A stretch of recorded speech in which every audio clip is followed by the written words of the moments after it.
И сега, ова тема денеска што сакам да ја збораме нешто што е навистина многу важно за сите нас. Темата се вика каде се пронаоѓам и главниот текст и случката ќе биде од Лука 23 глава 39 до 43 стих, чинот на Голгота. Денот кога Исус Христос направи нешто што никој друг не можеше да направи. Но најпрво пред да го разбереме овој чин на Голгота и што Господ направи за нас, сакам да проследиме низ Библијата неколку стихови што ни укажуваат накрај што не одвојува од Бог, па како Бог го враќа назад човештвото и како повторно ни измирува со нашиот Господ Исус Христос, како ни измирува со нашиот Бог Отец, Таткото кој е на небесата. Во Библијата, кога зборуваме одвојување од Бог, нешто многу сериозно, нешто што е една сериозна и болна вистина за сите нас. И каде највише, најсликовито е представено тоа дека Бог ни укажува дека се одвојуваме од Него со едно нешто што се вика грев. Тој грев прави ние да бидеме далеко од Него и можеме, иако сме верни, некогаш имаме некои похоти, пороци кои ги имаме и тие едноставно, да, Библијата вели дека сме спасени по благодат преку верата, но едноставно гревот не одвојува да стоиме далеко од нашиот Бог. Ние мислиме дека сме и тоа некогаш го сматраме како мал грев, Господ ќе ми прости, па ќе се помолат за мене, па не е проблем. Господ е милостив, да, но Словото вели Бог е љубов, но Бог е меч. Бог сака ние да живееме праведен живот, Бог не сака да живееме во грев. Сега, ќе споделиме еден стих од Исаија, 59 глава, 2 стих, каде што вика вашето беззаконие направија разделба меѓу вас и вашиот Бог. Сега, гревот не е само лошо дело, гревот не е само некоја грешка што нас не се случува секој ден, гревот може да биде нешто што ние го живееме секојдневно и наоѓаме некои стихови од Библијата да се оправдаме и да кажеме па не е толку страшно. Сега, гревот е едноставно состојба на нашето срце која ја прекинува заедницата со нашиот Бог. Што се случува? Како нас гревот не одвојува од Бог? Првим духовно ја губиме живата заедница со нашиот Господ Исус Христос, кога ние не се држиме во пост, во молитва, кога не се стремиме да живееме благоугоден живот, да направиме што вели апостол Павле благопријатна жртва секојдневно, тогаш духовно ја губиме живата заедница со Господ Исус Христос. И тоа е едно нешто што не одвојува. Внатрешно, во нашето срце доаѓа вина, срам, некоја празнина, едноставно нешто што не држи да се сомневаме во Божиот збор или едноставно да се сомневаме во тоа што ние го правиме, каква е нашата вера. Многумина, кога ги прашаш, пример, од другите религии, јас ако мене ме праша некој дали сум спасен, јас верувам дека сум спасен. Меѓутоа многу од другите религии, па не знам, тоа Господ знае, ќе видиме на крај кај ќе оди. И едноставно, луѓето мислат дека на тој суден ден ќе дознаат. Но Библијата јасно кажува дека има начин како ние да бидеме сигурни дека сме спасени. Морално не одвојува тоа што стануваме врзани на пороци, како алкохол, цигари или други работи што се порнографија, не знам што кој ред други работи во светот, што може телефонот во последно време ми станува толку голем идол, поготово на нас младите, што ние едноставно све од таму примаме, сите информации ни доаѓаат од таму и тоа е една отворена врата каде што ние можеме навистина да се оддалечиме од Бог. Јас сум сигурен дека не на 99, туку на 100% од нас телефонот ни е поише во раците од колку Библијата. И ако размислуваме на тоа колку треба ние да се посветиме како луѓе што вериме, да, јас верувам на Бог, треба едноставно да се стремиме Библијата или Божиот збор да биде со нас повеќе од нашите телефони и од медиумите. Сега. Во Римјани 6 глава 23 стих. Имаш телка нагоре, брат. На фри шоу десно горе учеш. Чекаме.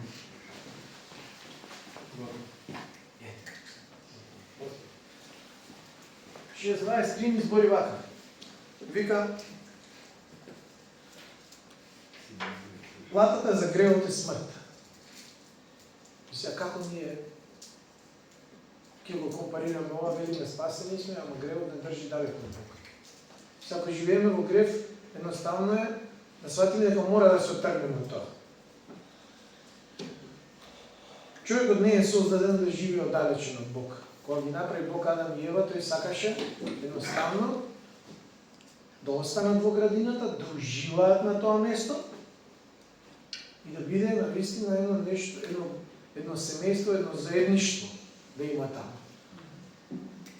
Но тие што направија, на првиот камен ќе речем се сопна, кога дојде сатаната, Ева направи нешто што не требаше да направи и така беа изврлени.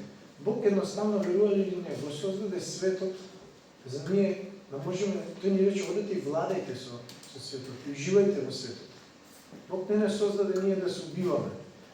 Јас има еден муслимански свештеник кој јас го сматрам за многу поискрен од сите други што досега сум ги слушнал, вика во Коринот вика пишува дека најблиски вика пријатели ви се оние од христијанската вера. И тоа покажува љубовта Божја. Јас верувам дека тој можеби еден ден ќе навистина ќе поверува во Исус и ќе се спаси. Вели Бог нас не создаде за да се тепаме. Бог нас не создаде да се мразиме. Бог нас не создаде да живееме едни со други. Едноставно да си покажуваме љубов. Истото нашиот Господ Исус Христос го кажа. Молете се за вашите непријатели. Тоа е целта на нашето живење. Да живееме убав, пристоен и нормален живот на овој свет. Не да живееме нешто што ќе не одвојува од Бог. Затоа јас велам, ако има нешто што 0,1% ќе ме оддели од мојот Бог, јас ќе го извадам од мојот живот. Јас во 7 дена, фала на Господ, со Божја помош, ние успеавме да се тргнеме од правење слави, од обожавање икони, од палење оган, оставање цигари, врзување на јазикот, да не кажувам никаков лош збор. Апостол Павле вика, никаков гнил збор да не излегува од вашите уста.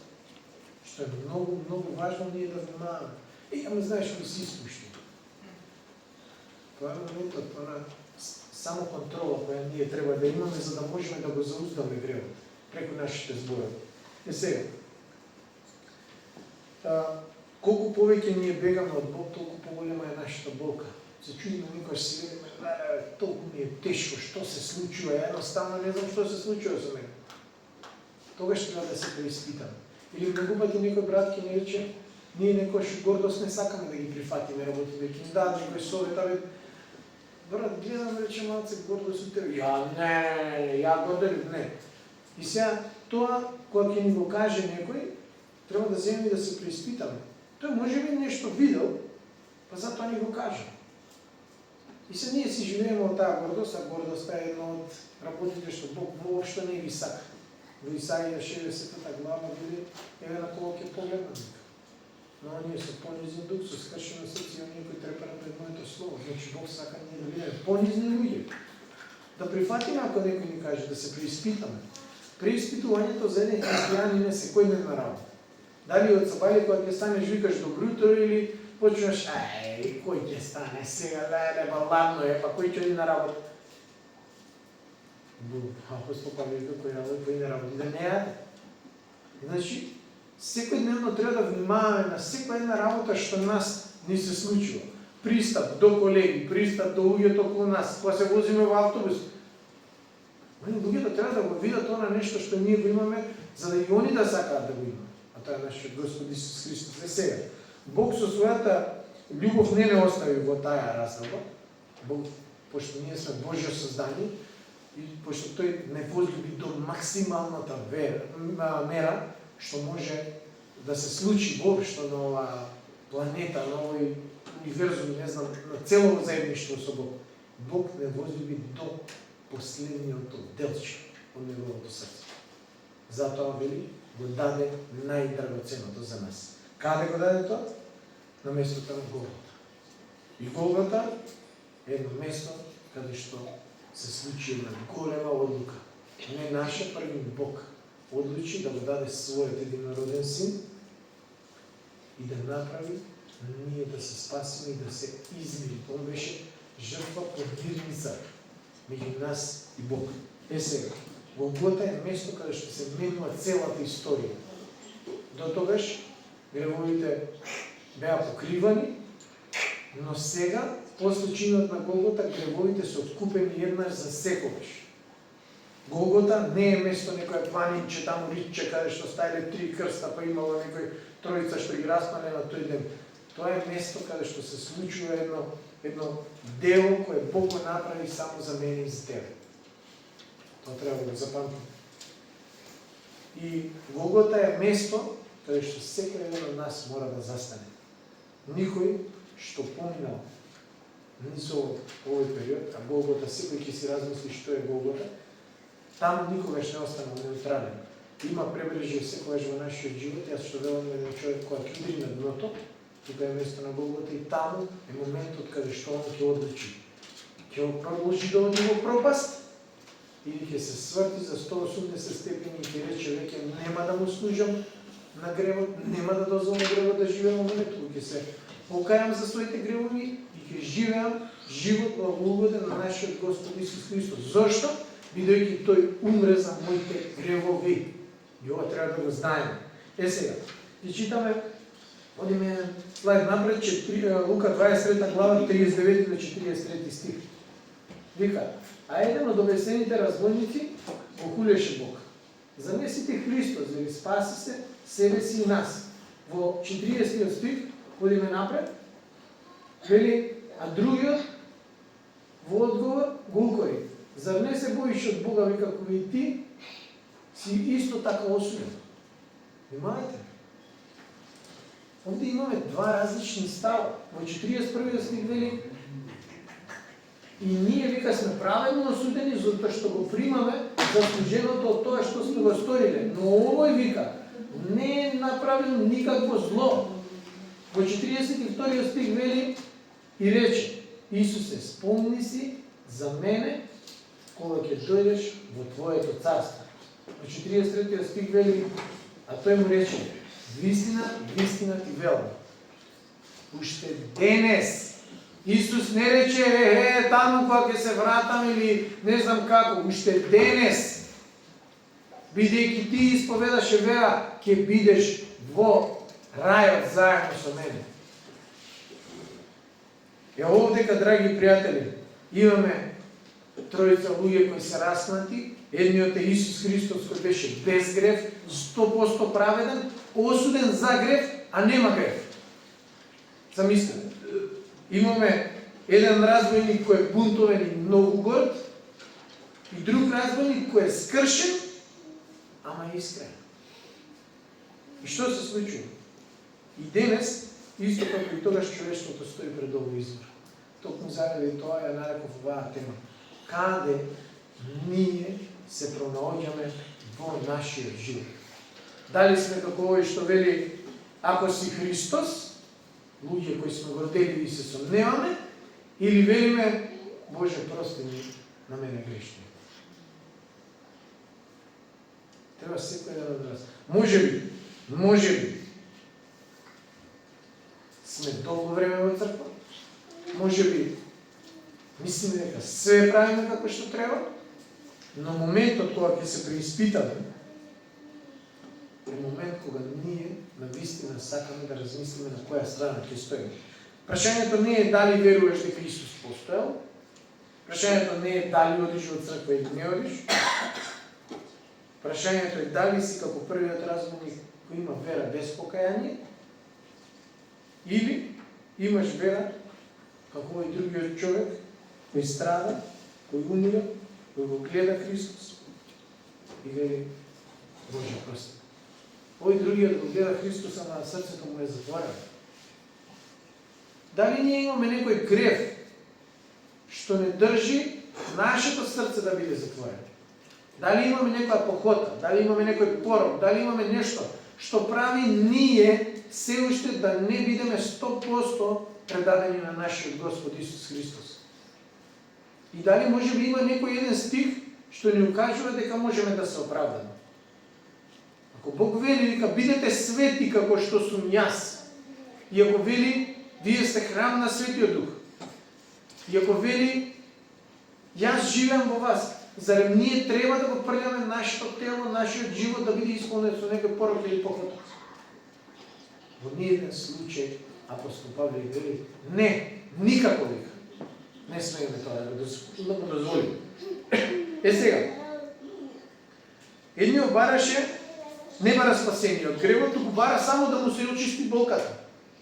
Господи, сега, ајде, ако си Христос, спаси ме. Да не страда на крстот.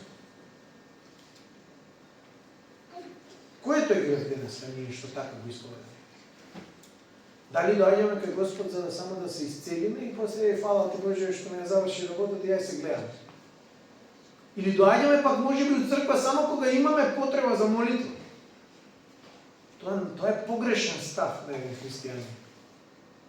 Апостол Павле вели никогаш, ама баш никогаш, не ги напуштајте своите собранија и вели покажувајте највеќе љубов на оние вика, најмногу на оние по вера. И ако Бог вели возлюби го Господ својот Бог со сето свое срце и братот исто како себе си, дали ние треба да задржуваме од овие некои работи од овие што не тргаат од нашиот Бог? Јас мислам дека не. Не смееме да го дозволиме. Тој вели едноставно, дај Боже, реши ми го проблем. Овој став, нови човек е загрижуваш, извади го од посебиците, ама не ми го чепкај срцето, тоа си е моје. Не чепкај таму длабоко, кај што јас имам нешто што мене ми одговара. Сега, ова е религија без покаяние. Ова што го покажа овој разказник е религија без покаяние. Вера без тотално предавање на нашиот Господ Исус Христос. Ова е срце што доаѓа кај Христос само од корист. Немојте, браќи и сестри, да доаѓате кај Господ од корист. Бог, уште кога ќе влезете, Он знае дали денеска вие доаѓате од корист од црква или не. Знае каков е вашиот став, знае што ќе направите, знае едноставно уште многу одамна. Уште од кога бевме во утробата на нашите мајки, Он знае денеска што ќе се случи. Затоа нашиот Господ, нашиот Бог е се присутен, се знае. И кај Него многу пати има навели се што е тајно стано јавно. Така да ние не можеме нашиот став да го сокриеме од нашиот Бог. А видите сега што прави вториот разгледник. Од другата страна. Покаяние кое менува се во истиот момент. Вика, ние сме праведно осудени, но овој вели ништо лошо не направи. Тој изговара зборови кои отвара вечноста за неговиот живот. Така го разбираме ово. Значи, тој изговара нешто што го отвара небото, влезот во Царството Божие за неговата душа, за неговиот живот. Едноставно тој со овие зборови исповеда покаяние. Кажува дека Исус Христос е праведен, без грев, а е распнат. И затоа потоа му вели, Исусе, сети се, вика, на мене кога ќе дојдеш во Твоето царство. Овој човек не се оправдува, не бара време, не ветува дека нешто ќе се смени отпосле, туку бара сега. Вели сега, Боже, сети се на мене. Кога последен пат се ми каже да Боже, сети се на мене во Твоето царство? И само идеме, Боже, поправи ги финансирите, ме боли ногата, просто мал ми трне, син ми има бактерија, изцели го. Доволно е. Јас пак ја кажам многу пати, не сум човек кој станува долго молитва заради оној стих и сакам Господ да ме промени за тоа. И почувам да го променувам тоа. Вели, уште пред да се помолите, ја го знам, не сум. Дали одиме кај Господ и речем, Боже, сети се на мене. Колку е многу важно. Со еден збор, овој човек направи тотална промена на неговата судбина. Една реченица, една вера за полна вечност. Вечен живот. Исус му рече, уште денес ќе бидеш во рајот заедно со мене. Знаете, ова е билет во еден правец. Нашиот Господ Исус Христос нема предомислување. Исус Христос, нашиот Бог, кој ни ветува вечен живот, он не дава повратна карта. Тој вели, ми веруваш ли? Ми го даеш ли мене срцето? Имаш карта во еден правец. Каде? Во Новиот Ерусалим. Директно во рајот, заедно со мене. Во Евангелие по Јован вели, одам вика да ви приготвам место. Апартмани има таму за нас, знаете? Не знам дали ќе има джакузи, ама апартмани има сигурно. А пред одреден период слушнав еден проповедник, двата вече, на Инстаграм го слушнав. Вели, денеска сакам да ви кажам нешто многу важно. И ја викам, сега ќе почне Зелискиско, ќе распали човекот, го гледам со ревност. Вика, драги пријатели, вика, браќи и сестри, вика, пеколот е нешто, вика, многу долго, многу жешко, вика, што ако отидеме таму ќе трае цела вечност и нема да можеме да се дочепиме, вика, до една чаша вода, вика. Размислете сега. Размислете добро. Како е таму? Вика, трае, не престанува. Ти се пробуваш да се изодиш, малку да ја угасиш жепта, вика, ти многу жеже. Гори, вика, е неподнослива е. Затоа, вика, најголемиот грев во нашиот живот е да не ја прифатиме жртвата што Исус Христос ја направи на крстот. Од тој грев, поголем нема, јас така мислам. Кулата на Светиот Дух е нешто што не смееме ни да помислиме, ама најголем грев е да го одбиеш Христос. Го одбиеш ли Христос? Голем проблем. Е сега. Вели проповедник пак, ако го прифатите, вика, имате, вика, влез на едно место, вика, каде што вечно, вика, ќе ја чувствувате свежината на живата вода, вика, која тече од престолот, вика, од Божиот престол. Таа е таа жива вода. Исус рече, јас сум патот, вистината и животот. И затоа треба да донесеме една голема одлука и да исповедаме како овој другиот разбойник. Сети се, Боже, таму, во Твоето царство за мене. Е сега, суштината на спасението, каде се наоѓа? Сите ќе рекнат и ќе кажат, да, Јован 3:16. Точно е, зашто Бог толку го возлюби светот, го даде својот единороден син за секој што ќе поверува да не загине, вели. Да не загине во пеколот. Не е додадено за да не биде толку страшно. Туку да наследи што? Живот вечен. Во Римјани 10 глава 9 стих вели вака. Зашто ако со твојата уста исповедаш дека Исус е Господ и ако во твоето срце поверуваш дека Бог го воскреснал од мртвите, ти ќе се спасиш. А во 10 стих, еден стих напред, вели, зашто вика, зашто со устата, вика, се исповеда за спасение, а во срцето се верува за праведност. Ако не звучи. Размислете, дали во животот ние искрено сме му кажале на нашиот Господ Исус Христос? Дали сме го исповедали ова?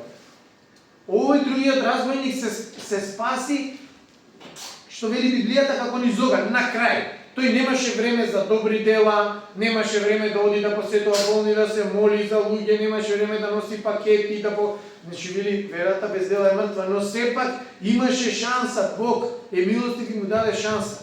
И тој ја искористи. Овој другиот не ја искористи, ама тој ја искористи.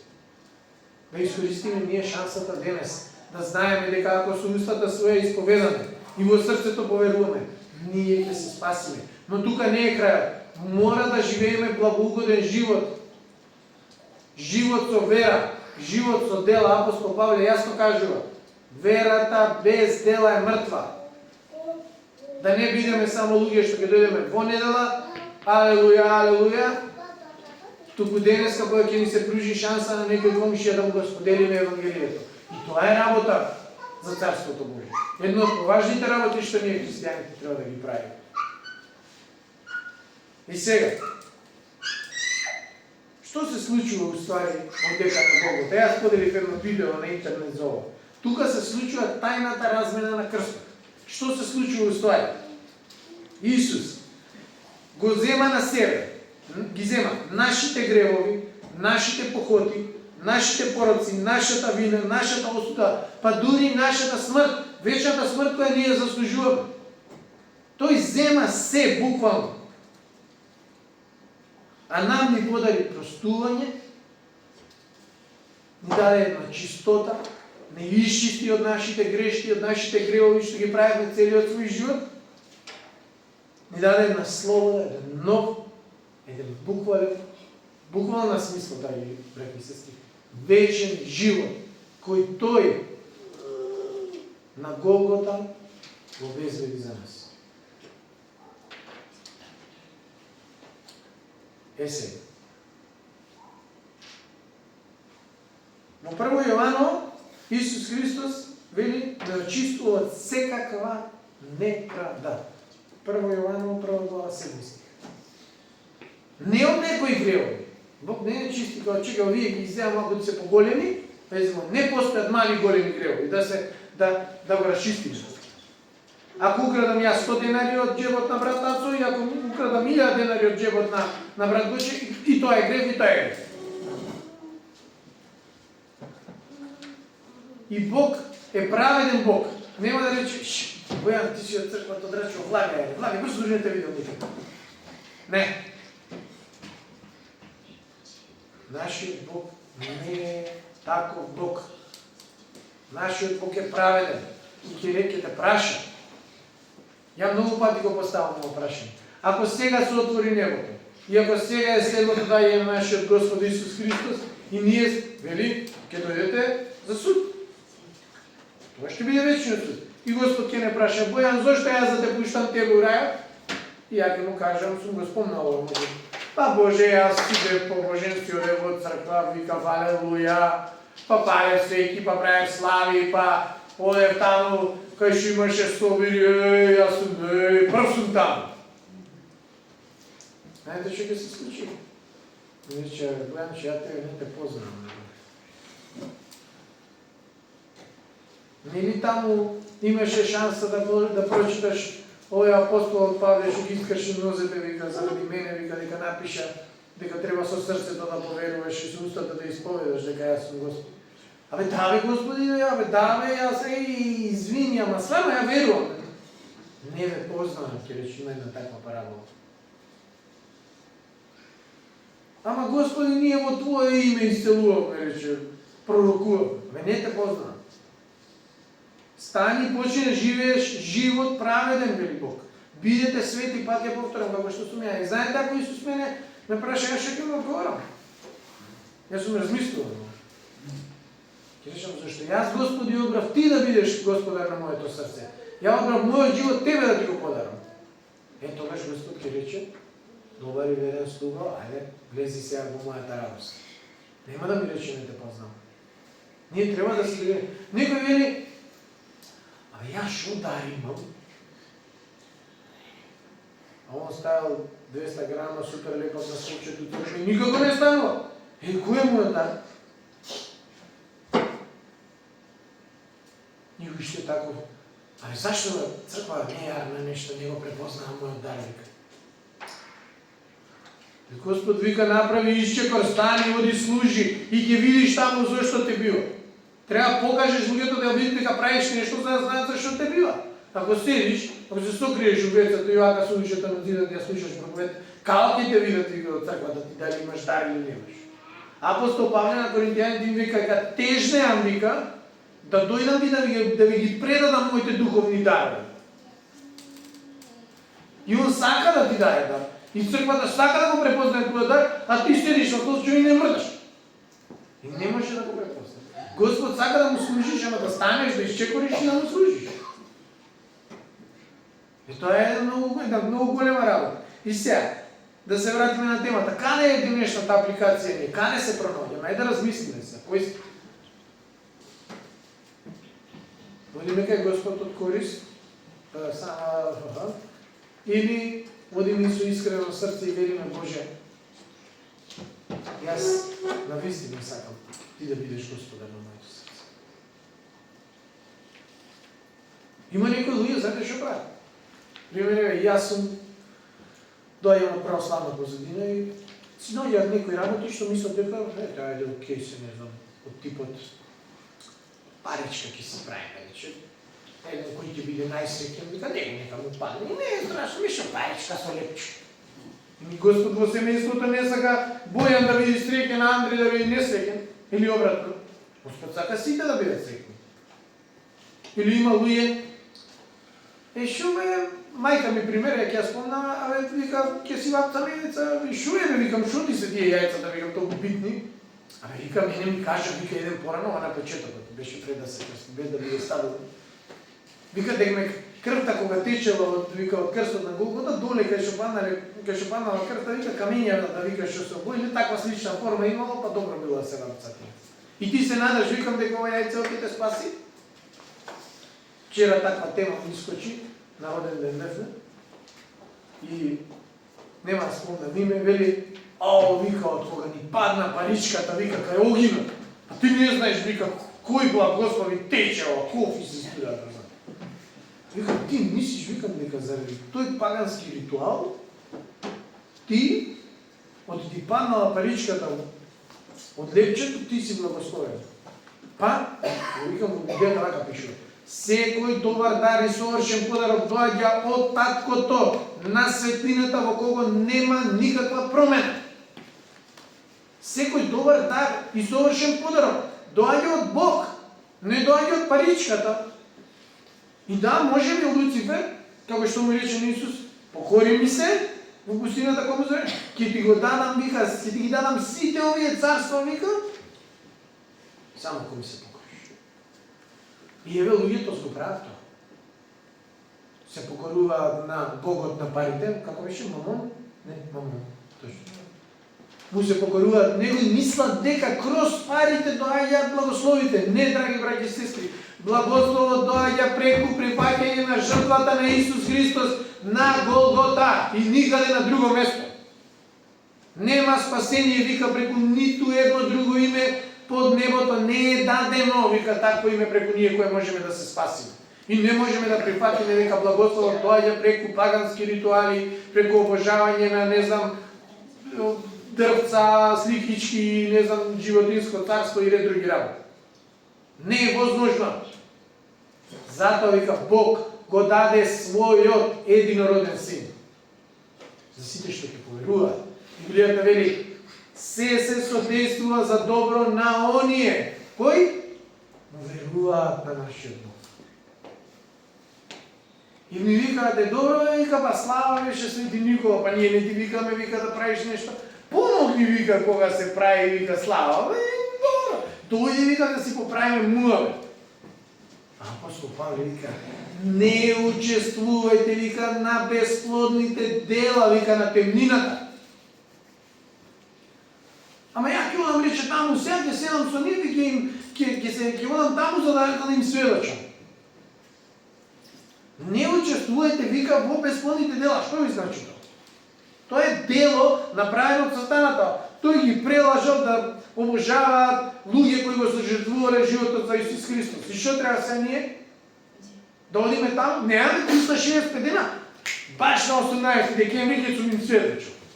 Не, ја го викнам делото, дојде ти објаснам, да викам ја, што значи да имаш слава и што значи да правиш ови. Со тој став, Бог едноставно, ама воопшто не ги да погледне на нас. Ако ние сме исповедале некојаш вера, ама ако имаме ваков став, ако мислиме дека окултните работи ќе не однесат во Царството Божјо, сме сгрешили тотално.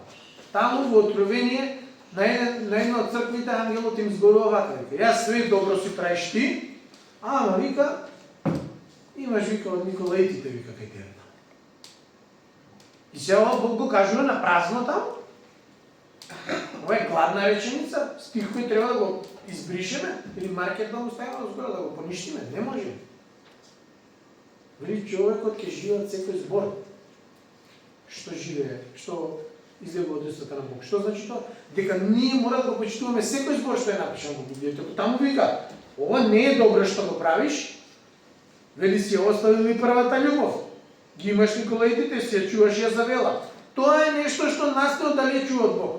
И затоа треба да го имаме тој став. Сега, може би ние овдека сме луѓе што си доаѓаме во црква со години, ги знаеме сите стихови, ги цитираме по глави, по све.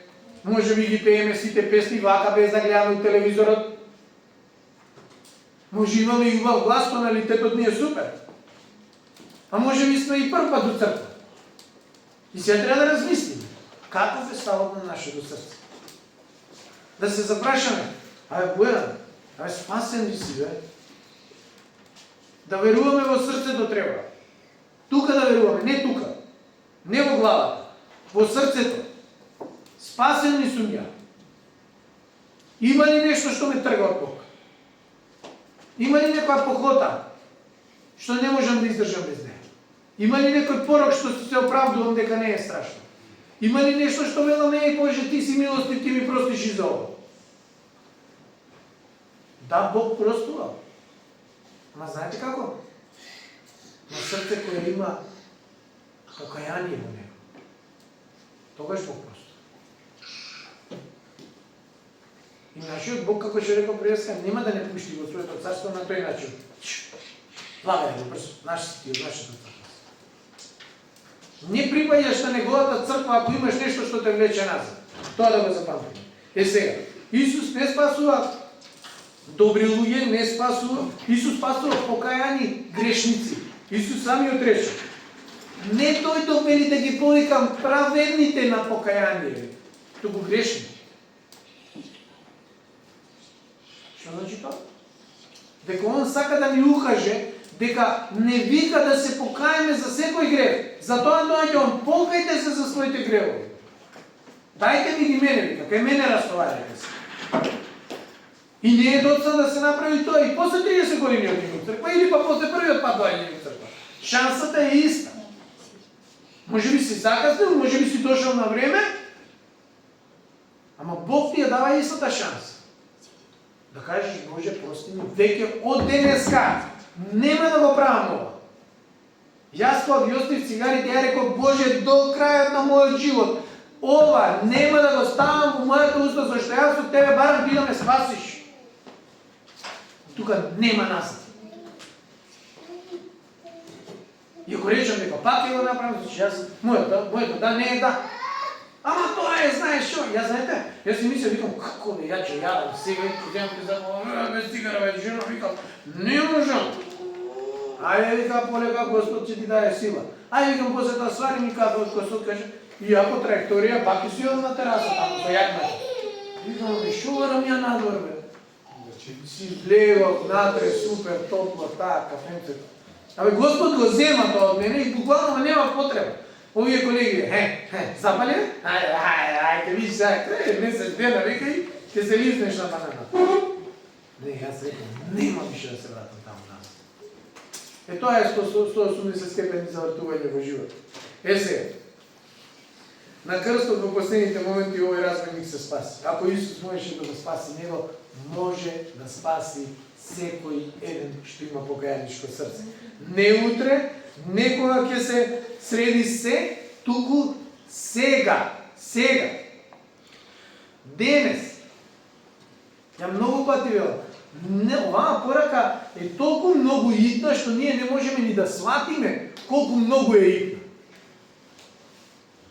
И сега, јас сакам секој еден од нас да ја поканам денеска да го направиме ова заедно. Може би веруваме дека сме го направиле, но велат овие светлини за секој случај. Да се преиспитаме, да размислиме како кои разбойни сме, каде, на која страна сме, дали има нешто што уште малку не тегне вака на назад. Држ, Бојан, како знаете, веќе го зауздате коњот, он сака да оди напред, ама има нешто вака так, влечено назад и не му дава да стигне до вистинското спасение. Затоа, сакам да ве поканам сите заедно, ќе повторуваме една кратка молитва, што сите многу пати се слушнали, но овој пат, пред да почнеме, сакам убаво да се размислиме. Крстот не е прашува дали сме ние религиозни, он не прашува дали сме праведни во Божите очи. Ти денеска можеш да станеш од овде од црква, да си заминеш како едниот разбойник кој го има Исус пред очите, ама можеш и да си заминеш како другиот разбойник кој го има Исус во срцето. Треба да одбереме. На кој начин ние ќе си заминеме денеска од тука? И на кој начин ќе речеме стоп за сите работи што во нашиот живот ни се пречкаи, стоп за сите работи што не одделуваат од нашиот Господ Исус Христос.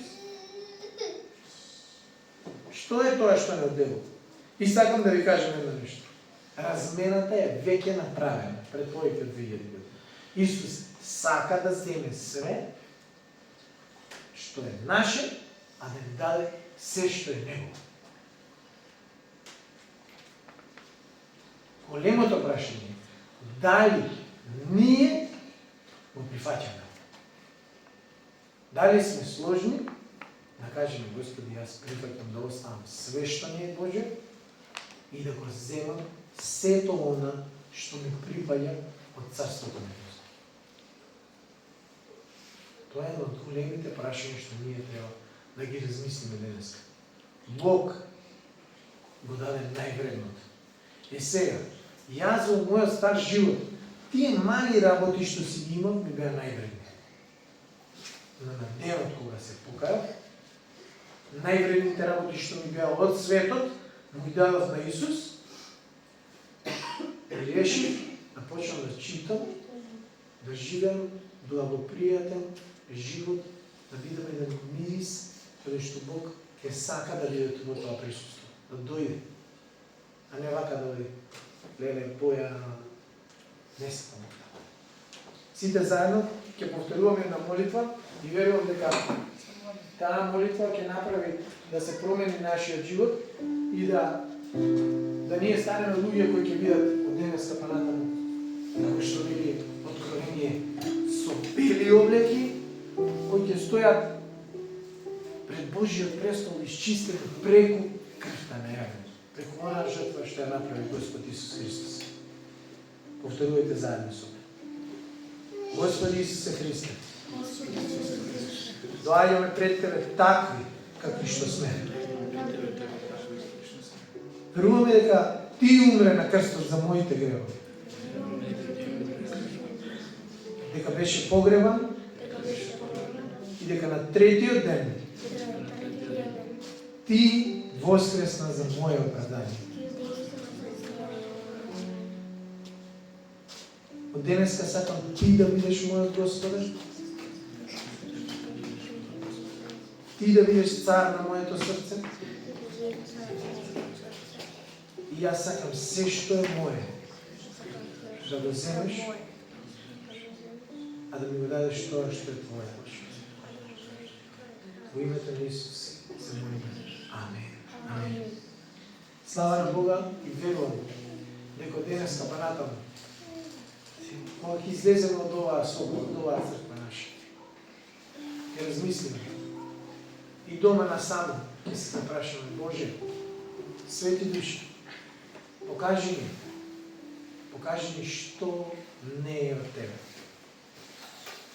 Има една песна што вели: покажи ми, Господи, да го исчистам она што треба да се исчисти.